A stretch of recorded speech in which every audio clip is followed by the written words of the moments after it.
Hoje eu estou com o Maurício Mazzilli, presidente da Associação Comercial e Industrial de Mococa, aqui no estúdio. Ele sempre tem muito o que falar, viu, gente? Tanto que a gente tem que fazer uma pauta para delimitar o que ele vai falar, porque ele sempre tem coisas muito boas, positivas, energia positiva e sempre muitas soluções para nossa cidade, para tudo que ele se envolve. Então, seja bem-vindo, Maurício. Cida, obrigado. É um prazer, uma honra estar aqui falando com você. Adoro estar aqui me sinto em casa. E é gostoso demais falar para o teu público. Obrigada. Olha lá, então, Maurício, vamos falar do ponto nevrálgico da nossa cidade, né? Nevrálgico, que são os comerciantes. Eu, Cida Cili, pessoalmente, estou falando em meu nome, eu estou muito sensibilizada com a situação dos comerciantes, porque faz 20 anos que eu trabalho, eu vou de loja em loja, eu vou de comércio em comércio divulgar, eu nunca vi nos comércios que eu filmo aglomeração. Então, quando fala que está fechando o comércio para não aglomerar, eu falo, gente, mas nunca aglomerou. Com exceção de grandes magazines que poderia... Então, o que você diz disso? Cida, a tua pergunta é a pergunta de $1 milhão. Porque assim, eu não sei quem foi o louco que inventou essa história de que o comércio tem aglomeração. Algumas pessoas trouxeram esse conceito copiado de alguns outros lugares.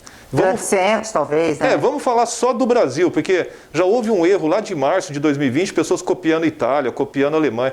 Nós não temos nada a ver com a cultura desses países, né? Hoje se fala de Portugal, de Espanha. Gente, fala de onde deu certo as coisas, porque nesses lugares não está dando certo. Inclusive, vacinação nesses lugares nós estamos tendo problemas. Então vamos falar do Brasil. A 25 de março é um lugar onde tem aglomerações intensas ali, 24 horas por dia. Então não podemos comparar uma 25 de março com cidades do interior, como Mococa, São José do Rio Pardo e outras cidades mais do nosso lado aqui. Então, de onde surgiu isso não é possível saber. Agora, que é uma insanidade falar que é no comércio onde nós temos aglomeração, é total. Quando eu participo de reuniões onde vem na pauta isso, que temos que fechar o comércio, temos que falar de lockdown, eu levanto sempre a bandeira de que eu sou contra o lockdown, porque são coisas mal feitas, são coisas que não levam nenhuma proteção à população, não levam proteção para o empresário, na verdade não protege ninguém.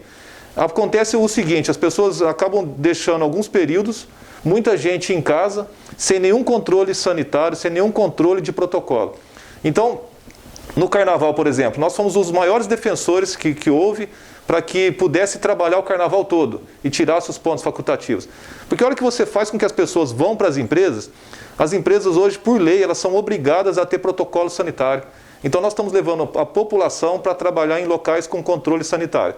Quando se fala de feriado e de fechar, está se falando em tirar a população de onde existe o controle sanitário e levar para lugares onde não tem controle algum. E quais são esses lugares? As suas residências, a rua, as chácaras e outros lugares mais. Quanta gente que nós vimos nas redes sociais com fotografias na praia, com fotografias em... Fora os que nem tiram foto, né? Fora os que nem tiram, que combina, né? Não vamos tirar foto aqui. Então, assim, é uma insanidade falar de fechar o comércio, sou contra isso, bato nessa tecla constantemente. Já fizemos ações judiciais, tanto em Mococa quanto direto no Tribunal de Justiça em São Paulo. Fizemos 5 ações judiciais. Perdemos todas. O governador ele tem uma dificuldade tremenda em entender isso. Eu falo isso para ter... Você não acha que falta para os políticos irem para a rua? Porque, por exemplo, eu não vejo que exista nenhum estudo que fala que é no comércio que a pandemia aumenta. Porque eu acho que falta um pouco desse planejamento, dessa organização. A fiscalização, ela vai em cima do comércio, ela tinha que ir nesses outros lugares que você citou agora. Cida, esse é o caminho. A gente precisa ter inteligência de dados, eu adoro trabalhar com número. Então... Os números, eles mostram para nós o que tem que acontecer. Se nós tivéssemos rastreabilidade biológica, o que significa isso? Você pega alguém que está entrando lá na Santa Casa contaminado, outros que foram positivados aí, e você vai identificar qual é o circuito que essa pessoa teve. Com base nesse circuito, você pode tomar decisões e ações para que nós possamos isolar alguns grupos para que a sociedade possa trabalhar de uma forma ordeira. Agora... a gente deixa tudo isso, porque a gente fala assim, o Estado não tem condição, eu não tenho fiscal para isso. Poxa, é assumir a incompetência de uma administração pública durante pelo menos 1 ano e 1 mês, agindo dessa forma. Então nós não podemos, como sociedade, falar isso. Você disse uma coisa maravilhosa. Lá por volta de agosto de 2020, eu também cobrei essa posição da Câmara dos Vereadores. Falei, olha, eu não vi um vereador levantando uma bandeira com seus deputados para que pudesse ir até o governador para que nós temos que ter uma pressão de outras vozes falando. Para estudar cada caso. Não, eu não sou negacionista. Também não. Eu sou a favor da ciência, mas eu vejo que está existindo uma preguiça no planejamento. Cida, ó, além da preguiça, que pode ser uma preguiça física, existe uma preguiça mental das pessoas. Eu quero falar aí de uma coisa bastante importante. Todo mundo fala assim, é a ciência. Gente, qual é a ciência que vocês estão falando? Porque ninguém mostrou nenhum artigo científico que mostra esse tipo de coisa. Ou seja, ficou se colocando aí que a ciência que está falando isso, as pessoas, ninguém leu artigo científico algum. Eu digo isso com tranquilidade porque eu adoro a ciência. Sou apaixonado pela ciência. E nós sabemos o que a ciência diz com relação à contaminação em casos como esse. Agora, e sabemos que ela diz que não é no comércio que essas coisas acontecem. Ou seja, então vem uma preguiça, vem uma questão de acomodação da sociedade, porque muita gente que bate palma para isso nunca leu nenhum artigo científico, não sabe nem o que é ciência. E muitos políticos que então, quando falam assim, eu estou baseado na ciência. Espera aí, a medicina não é uma ciência. A medicina, ela trabalha com ciências médicas, que é outra história. Então, assim, um médico não é um cientista. Então, o médico, ele é capacitado, ele entende da área dele, ele entende da técnica dele. Mas ele não é um cientista de artigos científicos, de estudos científicos. Ele é habilitado para que possa trabalhar... Alguns até são, né? Alguns são, mas nós estamos falando da maioria, não estamos falando como uma regra geral. Então, isso é uma coisa que incomoda, porque essas decisões de fechar comércio são feitas por pessoas que muitas vezes estão ali com o seu salário garantido, estão com os seus ganhos garantidos, estão na sua zona de conforto tranquilo. Porque é fácil para um político que tem lá o seu salário de 20 mil reais, 25 mil reais, falar fecha tudo. Ele dá o comando e fecha. Ele não abriu mão do seu salário, ele não abriu mão do salário dos seus diretores direto, não abriu mão do salário do seu segundo escalão. Ou seja, nenhum servidor público teve redução do seu salário. Ao passo que toda uma sociedade produtiva, que é quem gera dinheiro, teve a redução dos seus ganhos, de uma forma geral. No ano passado a gente assistiu vários acordos trabalhistas aí com redução de salário. Ou seja, a questão financeira, ela foi na mão do cidadão. O político em si, ele não abriu mão de nada financeiro.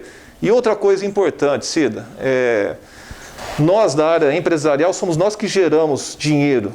A área pública, ela nunca gera dinheiro algum, porque senão ela gasta dinheiro. O que nós fazemos nas eleições, nós damos autorização para que eles possam gerar, possam fazer a gestão do dinheiro nosso. Né? Gerir.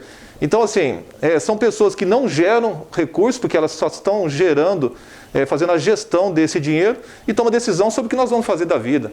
Então, assim, nós não somos negacionistas em nada, a doença está aí, perdi amigos próximos a mim, chorei muito por isso. Agora, nós temos que tomar decisões, porque eu falo para todos, quais são as vidas que nós estamos protegendo? Porque aquela vida da falência do empresário, aquela vida que tem a depressão, que tem o suicídio, elas são vidas sem rosto. Como ela não tem rosto, isso acaba não doendo em muita gente. É diferente daquela vida que você viu, que morreu, você conhece a pessoa. Para mim, tudo é vida e tudo é importante. Nós temos que prezar sempre para proteger a vida. Então, que vida que nós estamos defendendo quando nós falamos isso? Então, eu também acho assim, que os comerciantes são verdadeiros heróis e heroínas. E, inclusive, porque agora estão tendo a concorrência dos coitados que estão desempregados, estão tendo que fazer um monte de coisa para poder vender, para poder sobreviver. Faz bolo, faz doce, quer dizer, olha a concorrência. E eles também tiveram que encarar a tecnologia, né? Que eu vejo que a associação comercial está dando apoio, divulgando as lives. O que a associação comercial está fazendo para ajudar o comerciante agora? Cida, nós colocamos uma força grande na questão da plataforma de venda eletrônicas nossa, que é o Shopping de Mococa, www.shoppingdemococa.com.br. Nós colocamos uma força muito maior nisso, com uma linguagem ainda muito mais poderosa, para que a gente pudesse atingir um público muito maior nas redes sociais e no meio digital, porque esse meio digital ele é diferente do meio físico. É, né? Outra linguagem. Outra linguagem. Então você precisa entender ele e trabalhar com competência. Nós temos profissionais de alta competência nessa área, para que a gente possa fazer com que cada produto ali possa ter a venda dele de uma forma mais rápida, né? E depois, através de iniciativa de empresários mesmo, surgiram essas lives. E essas lives acabou tendo uma aceitação do público em geral bacana. E o que nós fizemos? Um outro empresário me ligou, me sugeriu que a gente criasse uma agenda para aumentar a divulgação das lives. Porque Achei bacana isso. cada empresa faz a divulgação no seu nicho de público, né, nas pessoas que estão à sua volta. Quando nós colocamos nas redes da CI, nós multiplicamos isso para a cidade toda. Então nós fizemos isso já de imediato, nós divulgamos lives. Nós temos normalmente na agenda nossa 40 lives acontecendo, não diariamente, elas estão na agenda para cada dia. Normalmente nós estamos uma semana, 2 semanas de live agendada. E isso está sendo maravilhoso, porque permitiu que muitas lojas pudessem vender para fora da cidade pelos meios eletrônicos. Então isso é uma forma do empresário se reinventar. E como você disse, o empresário ele é um herói. Ele sai de manhã, muitas vezes ele não sabe como é que o dia dele vai ser, porque o empresário ele não tem monotonia. Então o empresário ele precisa ser abraçado, ele precisa ser respeitado. Todas as vezes que eu falo com um agente público que ele quer tomar alguma decisão que prejudique o empresário, eu falo, o empresário precisa de respeito. Porque esse homem, através do suor dele, através de toda essa visão dele de colocar as ideias para funcionar, ele devolve para a sociedade como emprego e como imposto. Isso é importante. E quando tudo acabar, você acha que os empresários estarão preparados? Vai mudar alguma coisa? Vai ser como as escolas, de forma híbrida? Como você acha que vai ser?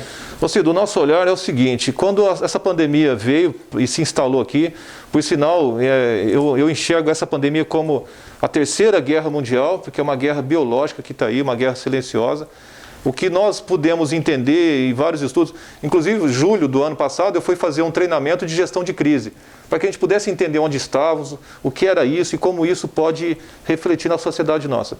E o que é possível entender através de vários estudos e vários pensadores aí, é que o que a pandemia fez, ela trouxe o futuro para hoje, né?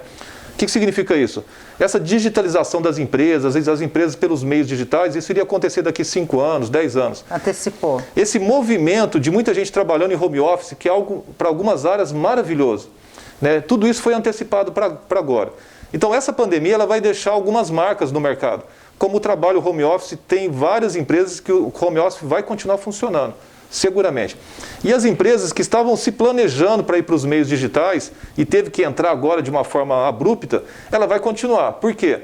Porque os meios digitais, eles te permitem outros públicos. Eu vou contar uma experiência minha. Eu estou em pelo menos 13 plataformas digitais de venda. Eu vendo em todas as plataformas desse país. Eu tenho venda todos os dias para fora de Mococa e fora do estado de São Paulo. Por exemplo, ontem eu entreguei produtos no Acre, ontem eu entreguei produtos em Goiás e tive uma venda em São Caetano. Então, assim, quando que uma loja pequena de informática, eu poderia vender no Acre, por exemplo? Jamais. Quem me possibilitou uma nova janela são esses meios eletrônicos. Então, eu continuo com os meus clientes aqui e estou abrindo lojas novas, estou abrindo portas novas. Então, todo empresário que teve que, de alguma forma, lá entrar nisso, e eu entrei também às pressas, né, podemos chamar assim, porque eu tinha um planejamento, eu tive que adiar tudo, nós estamos colhendo frutos aí. É o que nós queríamos? É o que estava dentro do que imaginávamos? Não, né? Lógico que não. Nós temos vários relatos de empresários que o meio digital você responde de 10% a 30% do teu faturamento. Isso é muito pouco para uma loja que está fechada, né? Então, mas é algo que vem trazer uma luz aí que a gente pode trabalhar bastante nisso. Maurício, falar em portas abertas, eu sei que você está envolvido na instalação do aeroporto aqui em Mococa. O aeroporto, ele vai abrir portas para Mococa, né? A instalação dele. Como é que tá essa história? Cido, o aeroporto é algo que nós falamos por várias oportunidades, pelo menos há uns 6 anos. Então, para nós não é uma novidade o aeroporto, nós estamos trabalhando nele. Teve muitos momentos que nós deixamos isso parado por conta, porque o aeroporto você precisa de uma iniciativa do poder público, né? O poder privado, nesse momento, como ele não gera nenhum tipo de renda imediata, o poder privado ele fica longe disso. Então, o poder público é quem tem que entrar. Então, nós conseguimos muitos avanços. Nesse governo aqui agora, com o prefeito Barizon, ele fez uma reforma da pista, fez uma ampliação da pista. Nossa pista tinha 600 metros, foi para 1.000 metros. Então isso é algo bacana já para acontecer. E mostra que, a hora que tiver tudo isso acontecendo, por exemplo, se é uma notícia aí que o aeroporto está interditado, já era algo que estava dentro do que poderia acontecer mesmo. Porque nós tínhamos várias não conformidades de pontos importantes que a ANAC exige. Então a ANAC fez uma suspensão das operações normais dali, porque o aeroporto recebia aviões diariamente ali, aviões agrícolas, coisas do dia a dia nosso, né? Então, agora nós vamos ajudar, inclusive, no olhar de como agir, de repente até na parte financeira, se necessário for, porque é um investimento pequeno. para que a gente possa adequar essas não conformidades da ANAC para que ele possa voltar a operar comercialmente. Que abre portas mesmo, né? Abre portas. Abre divisas. Divisas, né? Amanhã eu tenho uma reunião com um executivo da área da aviação, é a terceira reunião que nós fazemos com ele. Ele é uma pessoa que tem um olhar e tem uma proximidade muito grande com a aviação. E existe o interesse de colocar em Mococa uma escola de pessoas que estão ligadas à área da aviação, que são o pessoal da tripulação e também a parte de mecânico de avião. A mecânica de avião é algo maravilhoso, porque poucas cidades têm isso. Se a gente tiver a oportunidade de trazer aviões para fazer o concerto em Mococa, nós temos uma mão de obra qualificada, que ganha um salário muito bom, que possa reverter na compra do comércio depois, porque ele vai viver aqui, né? E nós vamos ter pessoas que vão, quando trouxer o avião, possivelmente fica 2 dias no hotel aqui esperando que ele se conserte. Então, são portas importantes que nós estamos abrindo. Agora, eu vou colocar um número aqui que é um número maravilhoso. Quando fala, às vezes as pessoas que não enxergam com uma amplitude maior falam assim, mas que bobeira, avião, que no Mococa nós temos outras necessidades. Nós temos muitas necessidades na cidade e nós temos que ir pontuando cada uma delas. Numa região de Mococa, num raio de 80 quilômetros, nós temos 1 milhão de habitantes. Poxa, 1 milhão de habitantes, para qualquer empresa aérea, quando você fala isso e quando nós falamos para essa empresa, isso brilha os olhos de todo mundo. Pode vir empresas como Mococa. Com certeza, porque nós estamos falando de uma aviação para transportar carga, nós temos transporte de cargas de alto valor, como transporte de eletrônico, transporte de cargas de alto valor, que é de remédio, são coisas que precisam de aeronaves pequenas, porém tem um valor agregado muito alto ali.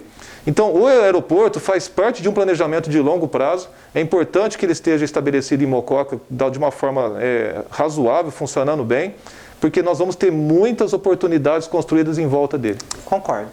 Muito bem. E eu queria aproveitar a oportunidade também falar esses dias um dono de supermercado falou, faz uma matéria, as pessoas... A gente falou do lado do comerciante, né?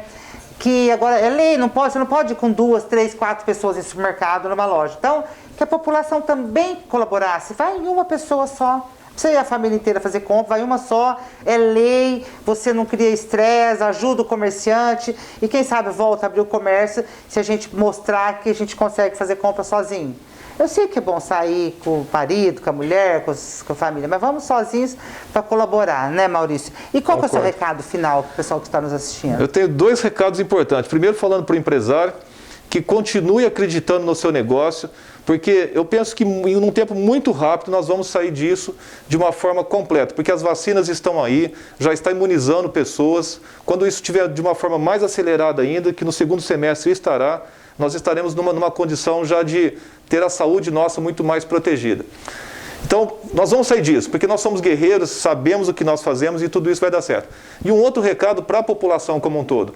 Primeiro ajude o empresário e não uma pessoa só fazendo a compra, que é muito importante, porque a gente consegue com que as pessoas possam entrar cada vez em número menor nas lojas. Em vez de entrar a família toda, entra um só e ele vai fazer a conta ali. E entra mais pessoas, né? E entra mais pessoas, nós vamos atender a mais famílias. Movimentar a economia. E ao consumidor, compre na loja do seu bairro, né? Você tem lojas em volta de você, você tem a loja do teu amigo, do teu vizinho. Vamos prestigiar. Prestigie o comércio pequenininho que está do seu lado, né? Por quê? Porque todos esses comércios, eles geram um emprego, ele mantém uma família, 2 famílias. Se nós ajudarmos todo mundo comprando da loja do seu bairro, supermercados, compra daquele mercado pequenininho do seu bairro ali. É importante isso, porque a gente faz com que a economia possa ficar distribuída de uma forma mais igualitária. Nesse momento, isso é extremamente importante para que a gente possa deixar uma cidade muito mais equilibrada. Por que é importante olhar assim? Porque nós temos que olhar para o longo prazo. A hora que essa pandemia terminar, nós já estaremos em um ponto bem mais fortalecido. Nós vamos depois subir um degrau de uma forma muito mais rápida. Enquanto outras cidades vão estar demorando um pouco mais para as coisas acontecerem, Mococa já pode subir um degrau de uma forma muito mais intensa. E aí depois, todo mundo vai comer esse bolo de uma forma melhor. Vai ser um bolo maior, com uma fatia maior para todo mundo. Também, que assim seja. Obrigada. Obrigado a todos.